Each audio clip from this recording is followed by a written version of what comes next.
आवाज बदलती दुनिया की।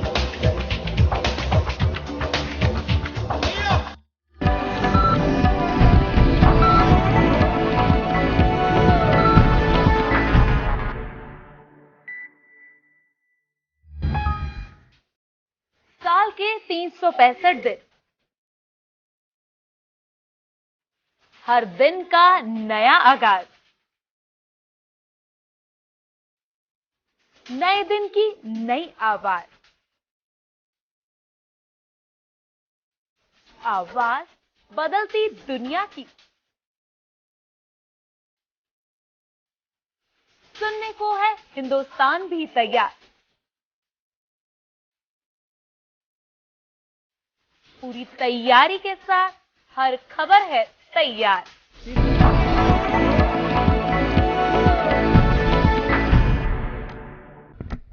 नमस्कार, स्वागत है आप सभी लोगों का। आप देख रहे हैं चक्रव्यूह। मैं हूं विवेक गर्गाचार। आज चक्रव्यूह के एपिसोड में हम मुलाकात कराएंगे उत्तर प्रदेश कांग्रेस के एक बड़े चेहरे से, प्रदीप माथुर। कांग्रेस का उत्तर प्रदेश का विधानमंडल दल का एक बड़ा चेहरा। हालांकि रीता बहुगुणा जोशी के बाद, क्योंकि अब रीता बहुगुणा जोशी साइड से हो गई, तो यूपी में एकमात्र बड़ा चेहरा जिसको कांग्रेस हर जगह प्रचार में भी ले जाती है। मथुरा से विधायक हैं, 5 बार विधायक रहे हैं। उनसे चर्चा करेंगे, उनसे रूबरू कराएंगे हम आपको कि किस तरीके से वो पूरे राजनीतिक जीवन में अपनी तैयारियां करते हैं, परिवार को कैसे टाइम देते हैं। क्योंकि कांग्रेस का संक्रमण का समय है। अब 2014 की हालत के बाद संक्रमण का समय। अब संजीवनी के लिए तैयारी है क्या कांग्रेस की? क्योंकि यूपी में राहुल का शो चल रहा है। राहुल के शो में तमाम उत्तर प्रदेश के तमाम जिलों में हमें नजर आए प्रदीप माथुर। उनसे रूबरू करेंगे, क्योंकि राहुल गांधी के करीबी भी उत्तर प्रदेश में सबसे ज्यादा प्रदीप माथुर गिने जाते हैं। उनसे रूबरू कराएंगे आप। सर, यूपी में कांग्रेस का कैंपेन, 27 साल यूपी बेहाल। हालांकि मैं तो कहता हूं 27 साल कांग्रेस बेहाल आपका नारा है पार्टी का। राहुल के आप साथ नजर आए, विजन है क्या 2017 का? देखिए, कांग्रेस ने उत्तर प्रदेश में ही नहीं देश में एक लंबे अरसे तक राज किया है जी। देश की आजादी कांग्रेस ने दिलवाई और देश की आजादी के बाद जो है बराबर कांग्रेस की सल्तनतें पूरे प्रदेश और देश में बनी रही। फिर कुछ इस तरह की बातें हुई कि क्षेत्रीय दलों का पैदा होना और क्षेत्रीय मुद्दों पर बात करके जनता को अपनी तरफ कर लेना। इधर भारतीय जनता पार्टी ने राम मंदिर का विवाद उठाया और जो कि राम मंदिर आज तक नहीं बनवा पाई, उससे ध्रुवीकरण करना। तो इस तरह पोलराइजेशन ऑफ वोट बैंक इन क्षेत्रीय दलों ने और भारतीय जनता पार्टी ने करने की कोशिश करी। और कांग्रेस जो है धर्मनिरपेक्ष दल है, वो कभी भी इस तरह की बातें नहीं करता कि वो किसी मुद्दे के नाम पे वोटों को बखेरे। उसका हमेशा मुद्दा विकास रहा है। जिस देश में सुई नहीं बनती थी वहां अंतरिक्ष यान बने, बड़े बड़े कारखाने लगे, सड़कें बनी, इंफ्रास्ट्रक्चर बना। तो ये सब कांग्रेस की देन रही। परंतु इन सब क्षेत्रीय दलों ने और भारतीय जनता पार्टी के सांप्रदायिक एजेंडे ने कांग्रेस से सत्ता को छीन लिया। अच्छा, आपने कहा कांग्रेस धर्मनिरपेक्ष दल है। पूर्व प्रधानमंत्री मनमोहन सिंह जी ने एक बार कहा था अपने भाषण में कि इस देश की हर संपदा पर पहला हक मुसलमानों का है। क्या ये सांप्रदायिकरण नहीं है? देखिए, इस तरह का बयान श्री मनमोहन सिंह जी का मेरे संज्ञान में नहीं है। इस तरह का यदि बयान होता तो भारतीय जनता पार्टी के लोग उसे ले उड़ते और उसकी जबरदस्त पब्लिसिटी करते और उसका फायदा उठाने की कोशिश करते। नहीं हुआ है, खूब बवाल हुआ था लोकसभा में होगा, परंतु मनमोहन सिंह जी एक बड़े परिपक्व पॉलिटिशियन है जिन्होंने देश की अर्थव्यवस्था को 7वें आसमान पर पहुंचा दिया था। और देश जो है कभी भी क्राइसिस के दौर में नहीं गया उनके रहते हुए। और कांग्रेस की पॉलिसीज के, सोनिया जी, राहुल जी के निर्देशन में सारी पॉलिसीज थी। देश अपने पैरों पे स्ट्रांगली खड़ा रहा। तो मुझे उम्मीद नहीं है, हो सकता है स्लिप ऑफ टंग की बात हो गई और इस तरह की बात हो गई। नहीं, बीजेपी वाले कहते हैं 60 बरस में आपने नाश कर दिया, आप कहते हैं कि सब कुछ आपने बना दिया। बीजेपी वालों को तो कोई ज्ञान ही नहीं है। वो तो उनको तो पकी पकाई मिल गई और आके वो सत्ता में बैठ गए। और पहले तो मंदिर के नाम पर उन्होंने नाटक किया, मंदिर वहीं बनाएंगे, कसम राम की खाते हैं, सत्ता में आ गए हैं। बाबरी मस्जिद की शहादत करी और मंदिर आज तक नहीं बना, और अब भी कोशिश करते हैं वो कि अब अयोध्या में राम म्यूजियम बनाने की बात कर रहे हैं। भाई राम मंदिर बनाने की जब तुमने बात करी थी, कमिटमेंट किया था, तुम्हारा एजेंडा था अयोध्या में, तो क्यों नहीं बनवाया?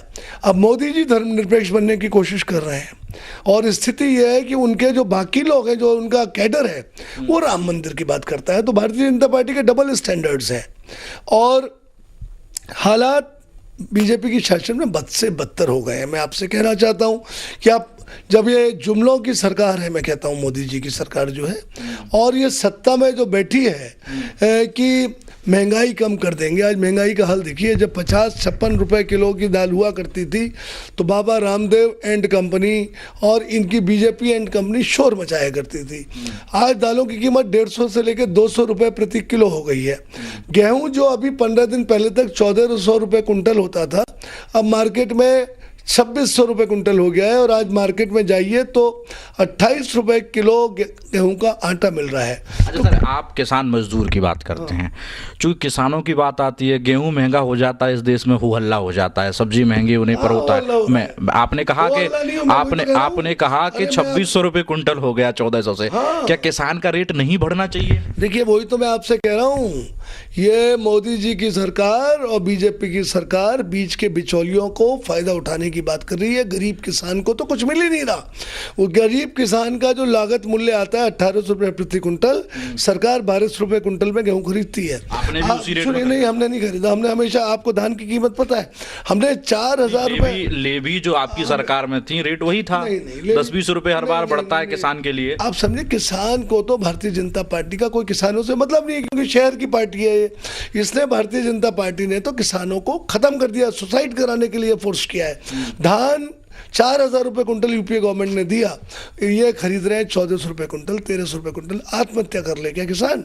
गन्ने की फसल का इतना बुरा हाल है, हमारे मथुरा जनपद में छाता शुगर फैक्ट्री बंद हो गई, और आज स्थिति है कि लोगों ने गन्ना बोना बंद कर दिया। ना तो उनका लागत मूल्य निकलता था, ना ही उनको उनके आउटस्टैंडिंग ड्यूज है उनका पेमेंट होने का पैसा दिया जाता था। तो भारतीय जनता पार्टी और मोदी जी की सरकार ने किसानों का गला घोट दिया। उसी यात्रा को लेकर राहुल जी देवरिया से दिल्ली तक किसान यात्रा को निकले, और ये प्रॉमिस किया है हमने कि हम सत्ता में आएंगे तो किसानों का कर्जा माफ करेंगे। आपने देखा, बिजली का बिल हाफ करेंगे। बिजली का आप हाल देख सकते हैं कि कितना शहरों गांवों में इस यूपी पावर कॉरपोरेशन के अफसरों ने तंग कर रखा है। 200 का बिल 2000 रुपये आता है, 2000 का बिल 20,000 आता है, 20,000 का बिल 2 लाख आता है। फिर बाद में इनके अधिकारी सेटलमेंट करते हैं, जनता को त्रस्त करते हैं। तो राहुल जी ने कहा कि बिजली का बिल हाफ करेंगे। अच्छा माधव साहब, उत्तर प्रदेश में बिजली की बड़ी हालत खराब है, चूंकि आप कई बार से लगातार विधायक भी हैं, विधानसभा में भी आप बोलते हैं, हाँ दल के नेता भी हैं, तो आप पे थोड़ी सी जिम्मेदारी जनता की और बढ़ जाती है और विधायकों के मुकाबले। लेकिन जब उत्तर प्रदेश में पैसे देने के बाद बिजली नहीं है, तो बिजली का बिल जब हाफ कर देंगे तो बिजली आएगी या नहीं आएगी, बड़ा सवाल है। जनता बड़ा पूछती है हम लोगों से। देखिए, ऐसा है, ये अखिलेश यादव जी एक अच्छे मुख्यमंत्री हैं, परंतु मेरे समझ में नहीं आता कि उन्होंने जो भी पावर प्लांट चल रहे हैं वो एक तो प्रॉपरली अपनी इंस्टॉल्ड कैपेसिटी पे काम नहीं कर रहे हैं, और पावर कॉरपोरेशन के इंजीनियर्स पे उनकी पकड़ नहीं है, क्योंकि उनके पास इतने सारे डिपार्टमेंट हैं कि वो किस किस डिपार्टमेंट में ध्यान दें। यदि उन्होंने पावर का डिपार्टमेंट किसी अपने मंत्री को डेलीगेट किया होता, स्टेट मिनिस्टर्स के पास तो कोई पावर ही नहीं होती, और सख्ती से डील कर रहे होते तो कुछ हो पाता। वो तो एक प्रिंसिपल सेक्रेटरी के ऊपर भरोसा करते हैं, और हम तो मथुरा की हालत देखते हैं। मैं विधानसभा में कह के हार गया। तमाम नियम 56 नियम 51 ने बोला। यहाँ पे मैंने, जब हमारी गवर्नमेंट थी तो अंडरग्राउंडिंग ऑफ इलेक्ट्रिकल वायर्स के लिए 360 करोड़ का मैं प्रोजेक्ट लेके आया, और उसका काम इन्होंने केईआई कंपनी को दे दिया, और चेयरमैन नगर पालिका को केईआई कंपनी ने 2 करोड़ रुपए दिए। ये जो उन्होंने आधा अधूरा काम किया। चौबिया पाड़े में कोई भी ना अंडरग्राउंडिंग करी, ना वो जो केबल्स होते हैं उन्होंने खंबे लगा के दिखाए। शहर के तमाम मोहल्ले छूट गए, पूरे शहर को खोद डाला। मैं मुख्यमंत्री से बोल चुका हूँ, मैं चीफ सेक्रेटरी से बोल चुका हूँ, मैं प्रिंसिपल सेक्रेटरी पावर से बोल चुका हूँ, एमडी यूपी पावर कॉरपोरेशन से बोल चुका हूँ, यहाँ के एक्शन से बोल चुका हूँ। यहाँ ऐसी मेरे समझ में नहीं आता कि सरकार की और केईआई कंपनी की क्या सांठ गांठ है। वो इसी तरह वृंदावन में इसी तरह जो वॉल्ड एरिया है शहर का, जहाँ लटकते हुए तार और झूलते हुए खंबे हैं, वो नहीं बदले गए और सारी स्थिति जस की तस बनी हुई है। नक्कार खाने में तूती की आवाज़। दल का नेता होने के बावजूद हर तरह का मैंने प्रयास कर लिया, पर मुझे लगता है सरकार और KI कंपनी में लेन देन को लेकर बड़ी सांठगांठ हुई है और इसलिए कोई नहीं सुन रहा इस बात को। आप जनता चिल्ला रही है और प्रदीप माथुर चिल्ला रहा है और कोई कुछ उसे ठीक करने को तैयार नहीं है। देहातों में जाके अंडरग्राउंडिंग कर आए, शहर में काम नहीं किया। कितना दुर्भाग्यपूर्ण स्थिति है। लिख लिख के दे रहा हूँ। एक हमारे पास हथियार होता है कि हम विधानसभा में डिफरेंट नियम्स के अंतर्गत रूल्स के अंदर बोले, वो सब मैं कर चुका हूँ। पर साहब सरकार सो रही है, अफसर मौज मार रहे हैं। मैं तो सीधे सीधे आरोपित करता हूं अखिलेश सरकार को कि उनके अफसरों ने कोई बड़ी डील करी है और कहने के बावजूद भी कोई भी काम बिजली का शहर में जो अंडरग्राउंड का ठीक से नहीं हुआ। अच्छा माथुर साहब, सरकार नकारा है, अफसर सुनते नहीं हैं, फिर सपा के साथ प्रेम क्यों दिख रहा है कांग्रेस का? बात प्रेम की, वो इलेक्शन ये मथुरा की इंडिविजुअल बात है। हमने अखिलेश जी को तो बुरा नहीं कहा। अखिलेश भी सुनिए नहीं, अफसर देखिए ऐसा होता है, ये एक विभाग की बात कर रहा हूँ मैं, ओवरऑल विभाग की बात नहीं कर रहा मैं, कोई तारीफ भी नहीं कर रहा। बट अखिलेश जी एक सुयोग्य मुख्यमंत्री है, उनका विजन है, विकास का मामला है। राजनीति कोई एक बिंदु से नहीं चला करती, उसमें कई सारे हिस्से होते हैं जो अलग अलग तरीके से सोचे जाते हैं और देखे जाते हैं। तो हम एक मुद्दे की बात मथुरा की कर रहे हैं, वो भी एक प्रोजेक्ट की है और उस पर आरोपित कर रहे हैं सरकार को। हमने ओवरऑल बात नहीं करी। पर हाँ, मैं ये कह सकता हूँ कि बिजली के मामले में सरकार पूरे प्रदेश के मामले में, चाहे वो अब उन्होंने घोषणा करी थी कि अब फसलें लगेंगी अक्टूबर के महीने के बाद, अब दिवाली सीजन में 24 घंटे बिजली देंगे। आप देखिए 24 घंटे बिजली आ रही है कहीं? देहातों में 18 घंटे बिजली देंगे, देहातों में 18 घंटे बिजली आ रही है। क्यों नहीं खरीदते, क्यों नहीं खरीदते? एक और दिलचस्प वाक्य आता है। मथुरा की पालिका अध्यक्ष के इंटरव्यू में मेरे साथ थी, वो बिना मैंने सवाल पूछे ही उन्होंने आपका नाम ले दिया। किस बारे में? मैं पूरा सवाल कर लूं। अब जब आप बोल रहे थे तो उनका नाम आ गया। ये चक्कर है क्या? वो आपको आरोपित करती हैं, आप उनको आरोपित करते हैं कि पब्लिक को घुल मिला जा रहा है। और डॉक्टर अशोक अग्रवाल कहते हैं कि साहब नारियल का बड़ा झंझट है यहाँ पे। देखिए, डॉक्टर अशोक अग्रवाल एक पार्टी के अध्यक्ष हैं, उनको संवैधानिक ज्ञान नहीं है। वो ना तो जनप्रतिनिधि हैं, न MLA हैं, ना वो सभासद हैं, ना वो जिला पंचायत के सदस्य हैं। उनकी कैपेसिटी क्या है? वो तो विधानसभा परिकर में और उन विभागों में घुस भी नहीं सकते। तमाम अध्यक्ष घूमते हैं, सब पार्टियों के घूमते हैं। हमारे अध्यक्ष भी कांग्रेस के थे, हमारी सरकार भी थी। Jawaharlal Nehru national urban renewal mission की जिस तरह से समाजवादी पार्टी की सरकार ने रेड लगाई, हम चीख चीख के हार गए कि जाके पैसा लेके आओ दिल्ली से। कुछ समाजवादी, क्योंकि काम तो केंद्र सरकार से पैसा दिलाना काम हमारा है, प्रदेश सरकार को लाना। प्रदेश सरकार कोई इंटरेस्ट ही नहीं है, वहाँ DPR बनाने वाला नहीं है, कोई समझने वाला नहीं है। आजम खान साहब से हमारे बड़े अच्छे संबंध हैं, उनसे हमने खूब कहा कि भाई जाके पैसा ले आओ। 1800 करोड़ की जेनरम की परियोजना तैयार हुई है, अभी तक प्रदेश सरकार 280 करोड़ डाकी चुकी है, अभी और पैसा लाओ है। पर उन्होंने कोई इंटरेस्ट नहीं लिया। तो उनकी बात तो आप छोड़िए। अशोक जी एक अच्छे डॉक्टर हैं, हमारे घर परिवार जैसे रिश्ते हैं उनसे। देखिए, नारियल तो हम फोड़ेंगे, जो प्रोजेक्ट हम सैंक्शन कराएंगे। किसी को ये ज्ञान नहीं है कि किसी को प्रोजेक्ट को सैंक्शन कराने में कितनी मेहनत करनी पड़ती है। चिट्ठी लिखने से कोई प्रोजेक्ट सैंक्शन नहीं होता। हाथ पैर थक जाते हैं, घिस जाते हैं। अभी भी 5-6 सड़कों के लिए मैं लगा हुआ हूँ, मुख्यमंत्री से कई बार लिखवा चुका हूँ, अभी वो आगे खिसक ही नहीं रही है फाइल। मैंने अपने PS को भेजा है कि जाओ सेक्शन में जाओ, उस फाइल को निकलवाओ, आगे बढ़वाओ। फिर मैंने प्रिंसिपल सेक्रेटरी से बात करूँगा, PFAD EFC की बात करूँगा। एक सड़क कितनी दूर से, नगर पालिका को क्या है, बैठे बिठाए पैसा आ रहा है। 250 करोड़ इन्होंने 4 साल में खर्च किया है। सबको पता है कितनी भारी कमीशनें जाती हैं। और ये मुख्य सड़कें भी नगर पालिका की हैं। जो हम PWD से सड़कें सैंक्शन कराते हैं उसके लिए NOC लेते हैं नगर पालिका से। आपको ज्ञान है कि नहीं इस बात में? जो भी मुख्य सड़कें हैं सबकी जो ओनरशिप है वो नगर पालिका की है। हमें इनके पास इतना पैसा आया, मुख्य मार्ग क्यों नहीं बनवाए? अंदर के गली कूचे घटिया टाइल्स से बनवा रहे हैं, जो टाइलें टूट रही हैं, उल्टे सीधे काम हो रहे हैं, नाले साफ नहीं हो रहे हैं। स्वच्छता अभियान जो मोदी जी का नारा है, शहर सड़ा पड़ा है। यमुना नदी प्रदूषित है, सीवेज ट्रीटमेंट प्लांट जो है वो चल नहीं रहा, पंपिंग स्टेशन चल नहीं रहे, उनका डीजल बेचा जा रहा है। यमुना जी की इतनी दुर्दशा है। ये सब नगर पालिका का काम है। हमारा काम क्या था?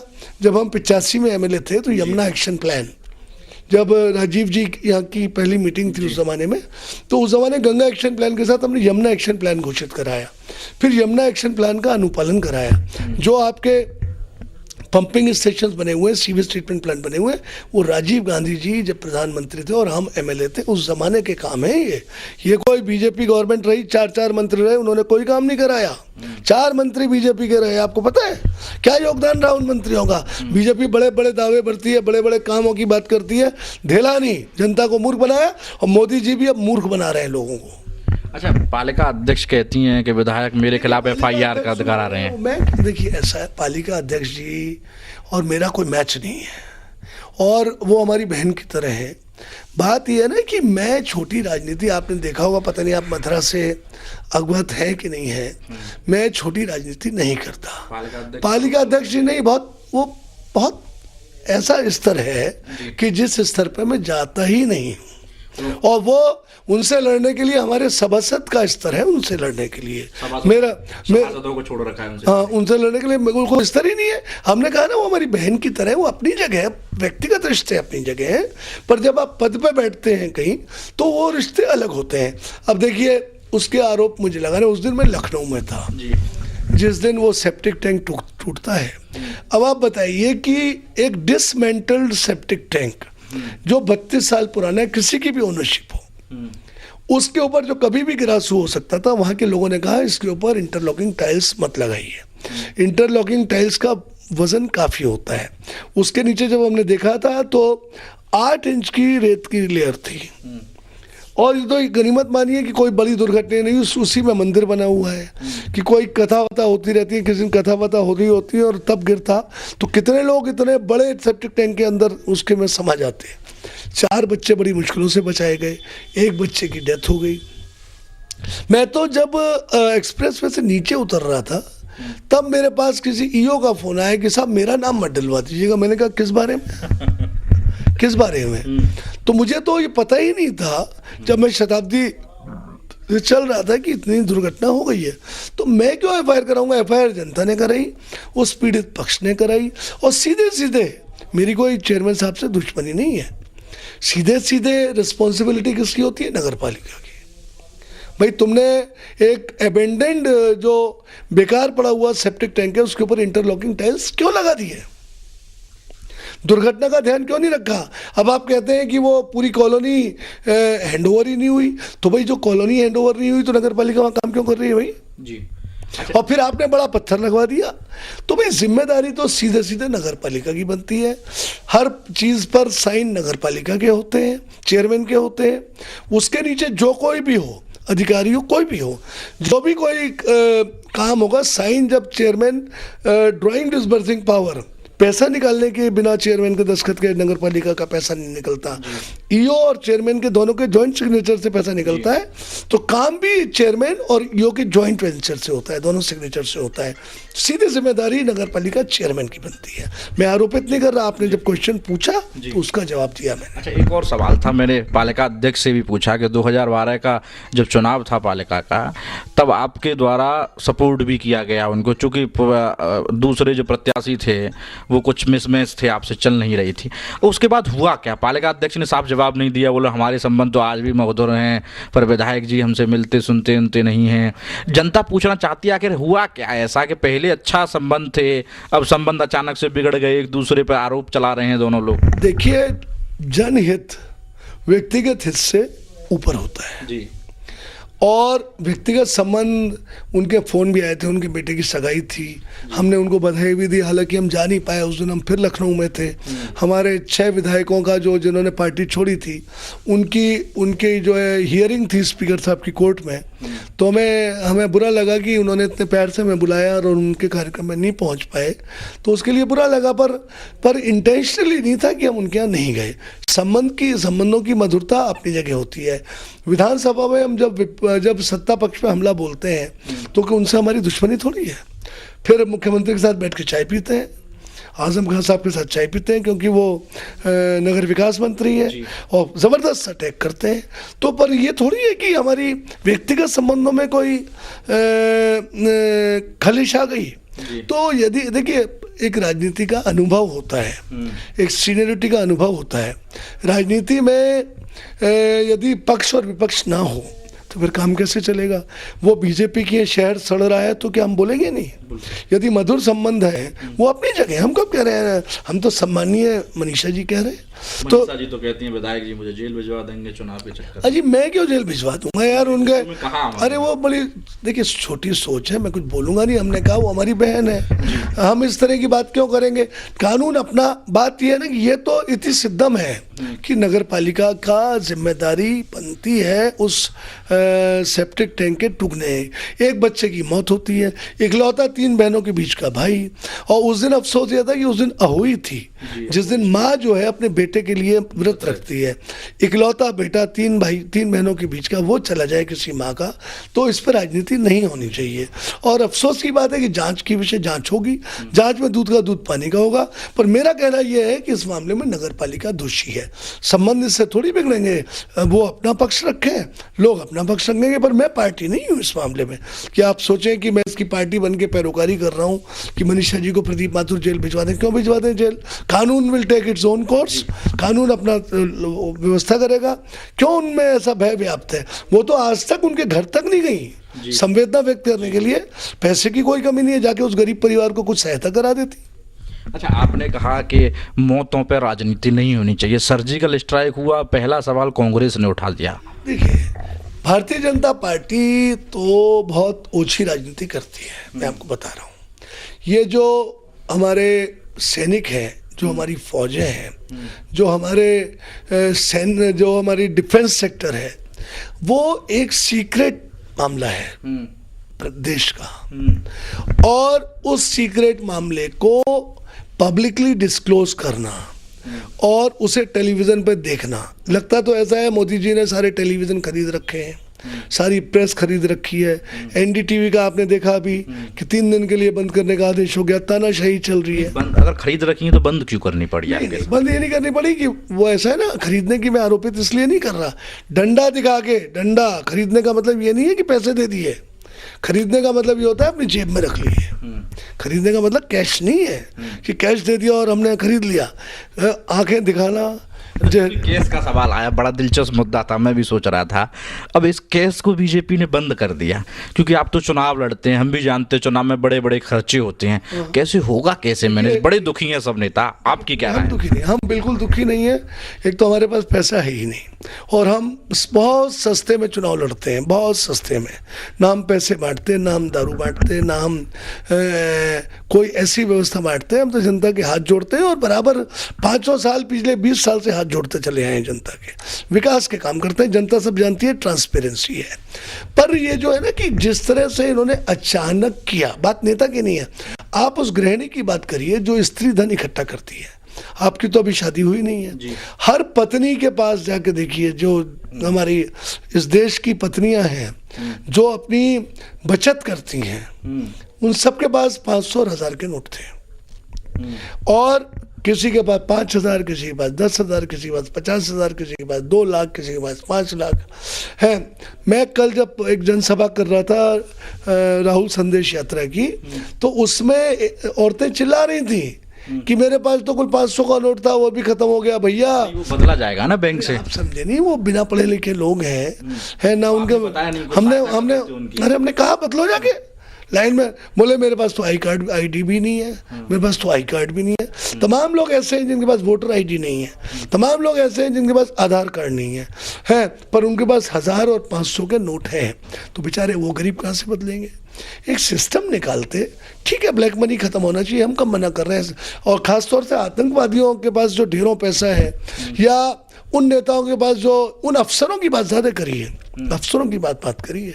नेताओं के पास तो डायरेक्ट पैसा होता नहीं है, डायरेक्ट आता है वो पैसा तो अफसरों के पास होता है। अच्छा, एक दिलचस्प वाक्य बताता हूँ, आपको भी पता होगा। 2 दिन पहले एक पार्टी की सुप्रीमो ने नेताओं की बैठक ली, और जिस घर में सिर्फ आवास में उनकी ही गाड़ी जाती थी, अब वहाँ बड़ी बड़ी गाड़ी गई, अंदर से सूटकेस भर के आए। हमारे पत्रकार ने पूछा उनकी पार्टी के लोगों से कि साहब अंदर बड़े सूटकेस आ रहे हैं, तो उनका कहना था कि साहब इसमें चुनाव सामग्री आ रही है, जबकि 4000 के सूटकेस में पंपलेट कोई भर के नहीं लाएगा। चूंकि आप राजनीति में हैं, कहा तो ये भी जा रहा है कि सब नए नोट लाओ तब वोट मिलेगा। तो हालांकि इस पर कोई नेता बोलेगा नहीं, आपसे जवाब नहीं मिलेगा ईमानदारी से। एक पत्रकार की सोच से मैं कह रहा हूं कि आप ईमानदारी से जवाब नहीं दोगे, लेकिन दुख सबको है कि भाई होगा क्या उन नोटों।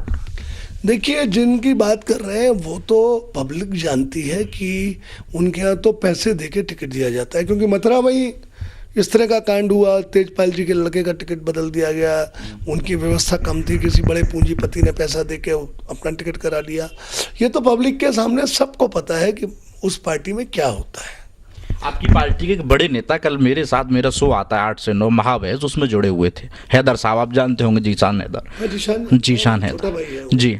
तो उन्होंने अनऑफिशियल तौर पे कहा, और भी 2-3 नेता थे, बोला पंडित जी नेताओं के यहाँ नोट बांस से गिने जाते हैं कि ढाई बांस रह गया कि 1.5 बांस रह गया। होगा क्या उन सब का?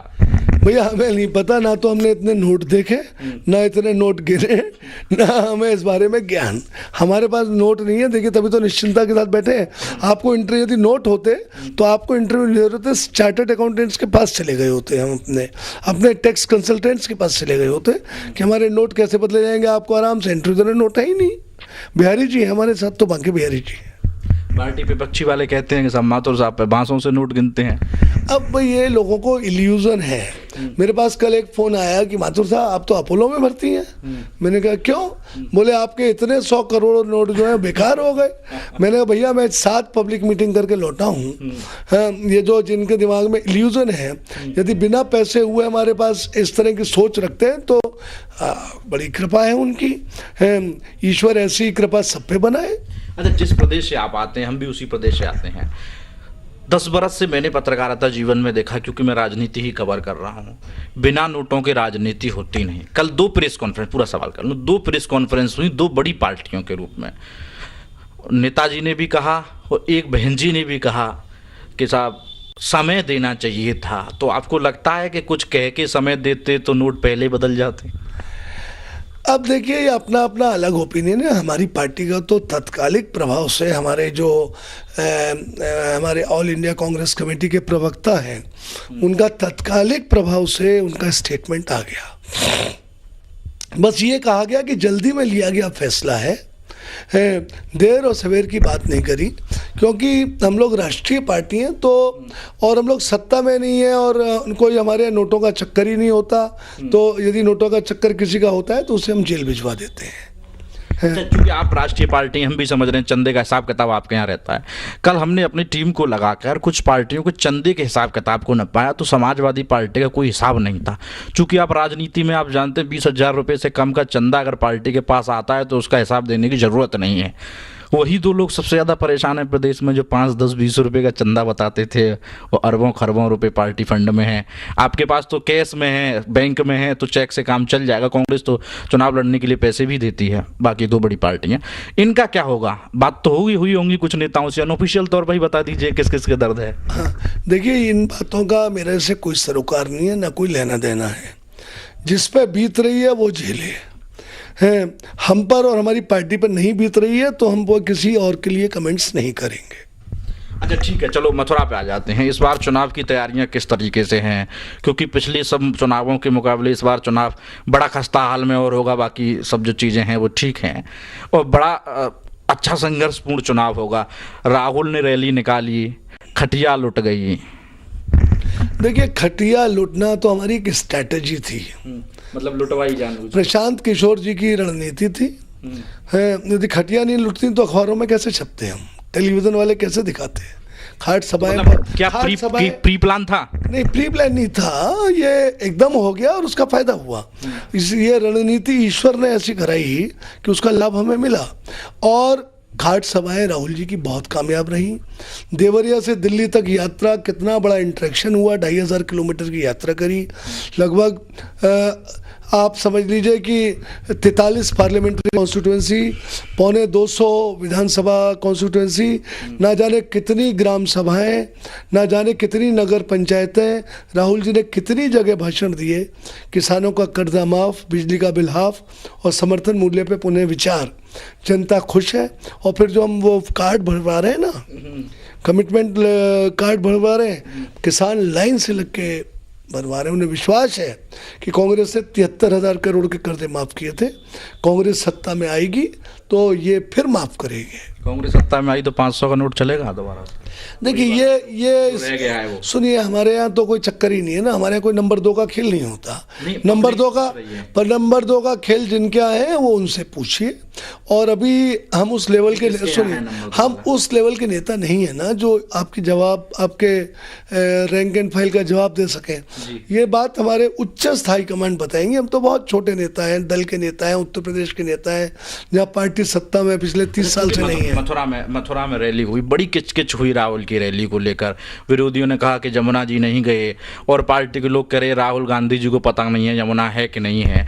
तो आप उनके साथ रहे तो लोग सवाल विरोधी जो आरोप लगाने, राहुल को पता है यमुना है कि नहीं है यहाँ पर? देखिए, राहुल जी ने यमुना जी के लिए होली गेट पे बड़े सियासती के साथ, श्रद्धा के साथ यमुना जी के बारे में कहा।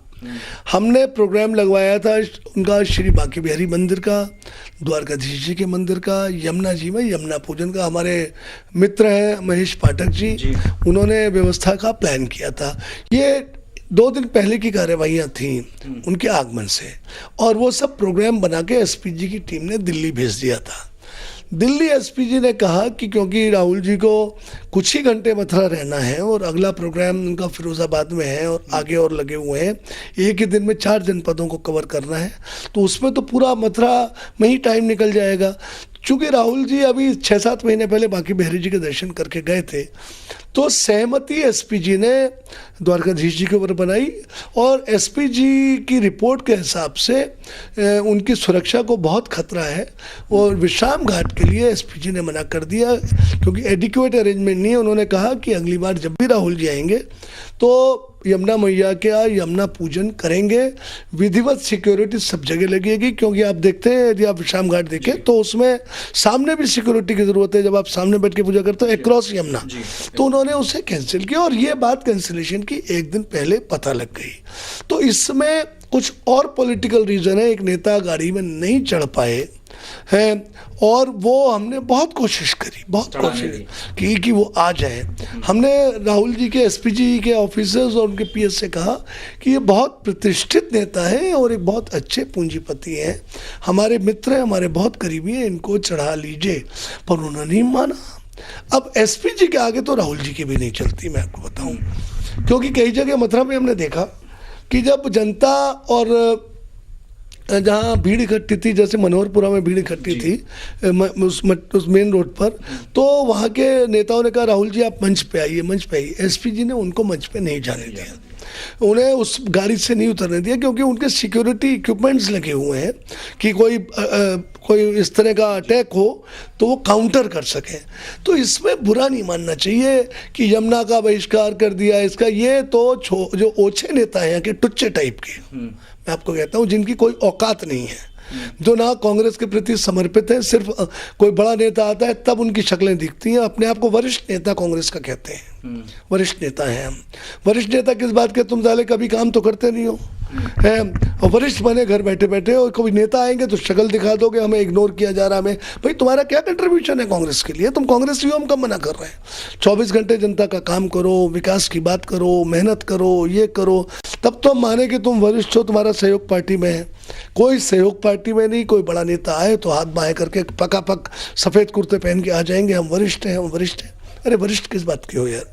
तुम उल्टे सीधे गुमराह करते हो। तुमने हमेशा पार्टी का इलेक्शन में, हमारे इलेक्शन में, मैं खुद कह रहा हूँ, जो नेता इस तरह के बोल रहे हैं, उन्होंने मेरा, जब से मैं चुनाव लड़ रहा हूँ सन 85 से, उन्होंने खुल के कांग्रेस का विरोध किया। किस बात के कांग्रेस की? हमने एक्शन नहीं लिया उनके खिलाफ, तो वो अपनी लक्ष्मण रेखा पार कर रहे हैं, जो मन में आया बोल देंगे। इस बार एक्शन होगा क्या? इस बार एक्शन होगा उन पर? एक्शन क्यों होगा? पड़े रहने दीजिए, पड़े रहते हैं लोग पार्टी में, हम उनकी परवाह नहीं करते। और वो इस तरह कहकर पार्टी की छवि को धूमिल कर रहे हैं। राहुल जी ने यमुना जी का पूरा सम्मान किया, ये कहा कि हम अगली बार आएंगे तब कार्यक्रम करेंगे। अब क्या करें, वो नेताजी गाड़ी में नहीं चढ़ पाए तो मैं क्या कर सकता हूं। उसकी खुन्नस वो निकाल रहे हैं गाड़ी में ना चढ़ने के लिए। वो राहुल जी पे तोहमत लगा रहे हैं। उन्होंने अपने भाई को खड़ा कर दिया कि प्रदीप माथुर का विरोध करो। अरे भाई, इस तरह नहीं की जाती राजनीति। हम भी दल के नेता हैं उत्तर प्रदेश के, हम भी 20 साल से एमएलए हैं। तुम तो व्यक्तिगत दुश्मनी माने बैठे। हमें कई जगह हमें अपमान का सामना करना पड़ता है। द्वारकाधीश के मंदिर में तुम्ही ने तो पूजा कराई, तुम्ही तो राहुल जी के साथ बैठे, तुम्ही ने तो उन्हें प्रसाद दिलाया, तुम्ही ने तो उनको वॉशरूम में भेजा। तुम क्या चाह रहे थे? नहीं जब बैठ पाए तो नहीं बैठ पाए। चलो कोई नहीं, चिक चिक को चलने देते हैं। एक नया सवाल लेते हैं। पिछले सवाल पे आपने कहा कि मैं जवाब नहीं दे पाऊंगा, सवाल राष्ट्रीय स्तर का है। इस सवाल प्रदीप माथुर साहब के स्तर का है। सवाल ये है कि प्रदीप माथुर कांग्रेस के प्रत्याशी होंगे या महागठबंधन के? देखिए, प्रदीप माथुर तो कांग्रेस के प्रत्याशी होंगे और अभी कोई गठबंधन हुआ नहीं है, क्योंकि हम लोग खुद पूरे उत्तर प्रदेश में घूम रहे हैं और हमारी पार्टी की नीति चल अकेला की हमारी पूरी तैयारी है। लोग कांग्रेस को कमजोर ना समझे। कांग्रेस ने बड़ी मेहनत करी है। आप देख लीजिए, आपको इंडिया टुडे और तमाम आज तक ने ये दिखाया कि कांग्रेस प्रचार के मामले में सभी पार्टियों से सबसे आगे है। हम पिछले 1 साल से जबरदस्त मेहनत में लगे हुए हैं। एग्जिट पोल में 4%। अरे आने दीजिए, एग्जिट पोल तो मैनिपुलेटेड होता है। जब वो हमारी 0 सीटें दिखा रहे थे तो हमारी 30 सही थी, 29 सही थी। अब वो 4% दिखा रही है तो हमारी सीटें 90 आएंगी। समझिए, ये सब मैनिपुलेटेड मामले हैं डिमोरलाइज करने का। वो लोग तो कांग्रेस पार्टी को किसी मुद्दे पे ले ही नहीं रहे। वो दिखाते हैं सपा, बसपा और बीजेपी। आपने देखा? मैंने तो किसी टेलीविजन में कांग्रेस का नाम ही नहीं देखा।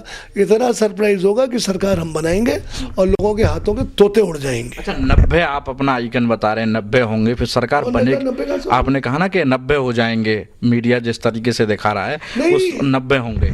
मैं मीडिया की बात कर रहा हूँ। आपके हिसाब से कितने? नहीं, मेरे हिसाब से बिल्कुल 250 होंगे। 250 होंगे। अगले मुख्यमंत्री प्रदीप माथुर होंगे। प्रदीप माथुर ही हमारे हाईकमांड तय करता है। ये सब उत्तर प्रदेश नहीं, वो सब अपनी जगह सही है। ये इस बात की नीतिगत मामले हैं। हमारी पार्टी में सिस्टम है। हमारी पार्टी जो तय करेगी वो सिर्फ आंखों पर। चलो ठीक है। माथुर साहब, रीता बहुगुणा जोशी बड़े करीब थी आपके, क्योंकि आप बहुगुणा परिवार के काफी करीबी माने जाते थे। अचानक से छोड़ गई, हुआ क्या? कांग्रेस को पता नहीं चल पाया या? नहीं, हमें बहुत अच्छी तरह पता था। 6 महीने से हम हाईकमांड को बता रहे थे कि रीता जी के तेवर अच्छे नहीं दिख रहे हैं। वो जब से उनके भाई विजय बहुगुणा ने बीजेपी शामिल करी, गद्दारी करी, कांग्रेस की पीठ में छुरा भौंका, तब से रीता जी हमारे विधानसभा के ऑफिस में या विधानसभा में कटी कटी रहती थी और अक्सर हाईकमांड को कोसा करती थी। और सुनिए, हमारी पार्टी ने उस परिवार को क्या नहीं दिया। उनके पिताजी को मुख्यमंत्री बनाया और उन्होंने कितनी उस जमाने में इंदिरा जी के साथ बदसलूकी करी थी। फिर उनके भाई को मुख्यमंत्री बनाया, उन्होंने पीठ में छुरा भौंका। इनको प्रदेश का अध्यक्ष बनाया कांग्रेस का, इनको अखिल भारतीय महिला कांग्रेस कमेटी का अध्यक्ष बनाया, इनको मेयर बनाया, इनको 3 बार पार्लियामेंट का चुनाव लड़ाया, इनको एमएलए का टिकट दिया। सोनिया जी, राहुल जी जब वो टाइम मांगती थी तब वो उनको टाइम देते थे, पूरा सम्मान करते थे। परंतु जिस तरह से उन्होंने कांग्रेस की पीठ में छुरा भौंका है, वक्त उनको माफ नहीं करेगा। अच्छा, आपने कहा हमें 6 महीने से पता था। अब जरा एक बार हमें और बता दीजिए कि अब कौन कौन छोड़ के जाने वाला है, उसकी बताओ। अब कोई छोड़ के जाने वाला नहीं है। सब 24 कैरेट गोल्ड के विधायक हैं और सबको पता है कि कांग्रेस या तो सरकार बनाएगी और या कांग्रेस के बगैर सरकार नहीं बन पाएगी। सब एमएलए कांग्रेस की में निष्ठा रखते हैं और उनका हाईकमांड राहुल जी और सोनिया में अटूट विश्वास है। अच्छा, क्योंकि प्रदीप माथुर बड़ी ब्रेकिंग न्यूज़ देते हैं, इस बार देंगे कुछ बड़ी ब्रेकिंग न्यूज़ यही देंगे कि हम सत्ता में आएंगे। चलो, ये तो आने वाला समय बताएगा। ये थे हमारे साथ प्रदीप माथुर, कांग्रेस के बड़े नेता जो सत्ता में आने का और 250 सीटों का दावा कर रहे हैं। अब देखना ये होगा। हालांकि समाजवादी पार्टी ने साफ कह दिया है कि 60 से ज़्यादा नहीं मिलेंगी हुजूर। अब आने वाला वक्त बताएगा सत्ता में कौन होगा, विपक्ष में कौन होगा। इस शो में फिलहाल इतना ही। आगे देश दुनिया से जुड़ी हुई तमाम ताज़ा तरीन खबरों के लिए देखते रहिए समाचार 24। मुझे दीजिए इजाज़त। नमस्कार। मीडिया का एक महारथी जो समझता है सत्ता के मोहरों की हर चाल, जिससे छिप नहीं सका राजनीतिक नेताओं के दिल का हाल।